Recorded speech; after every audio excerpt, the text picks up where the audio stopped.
ambalayah di neraka awewe malulu Gusti. La tughatti sya'raha minar rijal.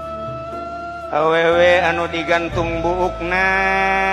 kemudian dihandapna digarang make seuneu ieu otakna embun-embunana ngagolak seuneu eta adalah umat simkuring awewe anu buukna rurundayan di hareupeun salaki di hareupeun lalaki mana bae nu lain mahram anapun cek Kangjeng Rasul awewe anu digantung lisana kemudian lak-lakana dicician ku cai panas fa innaha kanat tu'zi zaujaha